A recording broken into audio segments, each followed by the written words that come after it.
Let's take a listen to another comment that you made about stimulus at another debate. And the reason why we can never allow another stimulus package to come through is because it did not fill the holes that everybody wanted you to think it was going to fill. It only started new programs and ran up the credit card, where 2 years later we're going to have less cash to pay for it. And now let's listen to Majority Whip Jim Clyburn and what he told us this past week about how he feels about the stimulus. I do believe that the stimulus program is working very, very well. It's kind of interesting. I've been reading comments about how many jobs may or may not have been created. I have yet to see a local article on what has happened down at Savannah River plant. That plant is in South Carolina.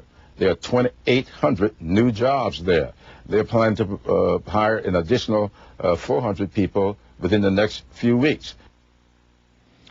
I was curious to know from you, how can two politicians, and I know y'all are different parties, but how can there be such different opinions on a plan like this?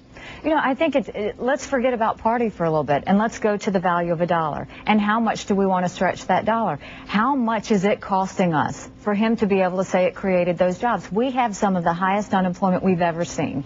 It's over 12%. Tell me how the stimulus helped that. We have some of the highest spending we've ever seen. Tell me how the stimulus helped that. We are in more debt than we've ever been in. Tell me how the stimulus helped that. You know, they can turn around and justify their votes all day long, but at the end of the day, the moms and dads, the families, the small businesses are hurting.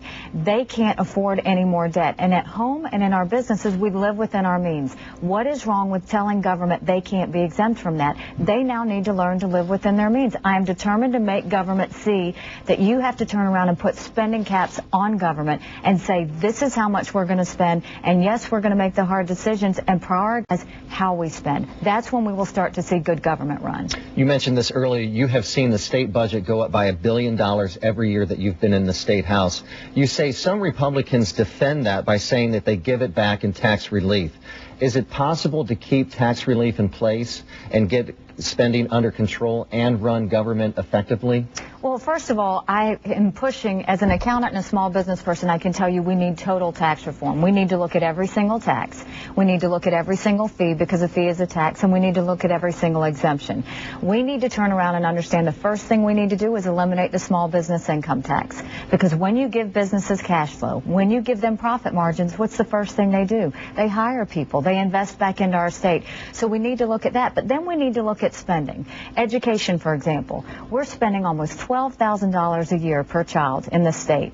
It is going through 1,000 people at the Department of Education and 85 school districts before it ever touches a teacher and student in the classroom. Yet we're only graduating 1 out of every 2 kids in 4 years. That is not okay. That is a spending problem. We have less than 44 cents on the dollar actually going into the classroom. We've got to look at how we spend. This is not about where's the money going to come from. It's where is the money going to go. Government has a tendency to pass programs and never go back to see if these programs worked. You will see me and the accountant me in the very first year go in and audit all of the agencies in my cabinet and say, prove to me that each one of these programs is still effective. And then turn around and start at zero and say, what do we have to have? And the rest of that money goes to the small businesses and the wallets of the people who paid it in. Jenny Sanford has thrown her support behind you. Let's take a listen to this.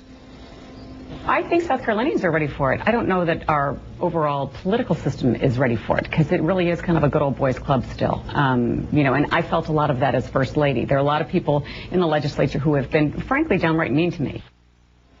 If you are elected, how would the old boy system take you in the governor's mansion? You know, the same way they've taken me in the legislature, which is politics is not personal for me. This is about getting a job done. I have always been professional. I have always turned around and made sure I knew all my facts before I took on any issue. I have always educated the public and educated the legislature on why I think things are good. And at the end of the day, I have a smile on my face. You know, I'm not worried about being part of the fraternity up there. What I'm worried about is making sure that South Carolinians are better by having me for governor. Don't you have to be a little bit part of the fraternity, though, to get anything done in the State House? No. Even as governor?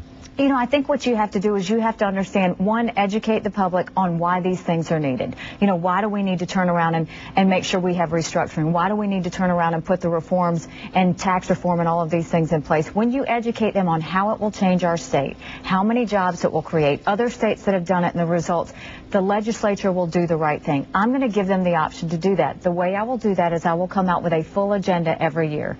I will turn around and say, these are our major items. Pick three, any three. Whatever three they pick, I will go to the General Assembly and go to the public and say, these are the three we've decided. We will work together from the House to the Senate, and by the time it gets to my desk, it will have been a team effort. What I can promise you is all those legislators that worked for good government and pro-business reforms, I will go into every one of their districts and praise them for it. For all those that didn't, I will go to every one of their districts and hold their hand to the fire, because the people deserve to know what's going on into Columbia. I'm going to make sure it's transparent and accountable. At the end of the day, we will accomplish a lot and get some things done. Nikki Haley, thanks for being here. It's been my pleasure. Good luck. Thank you.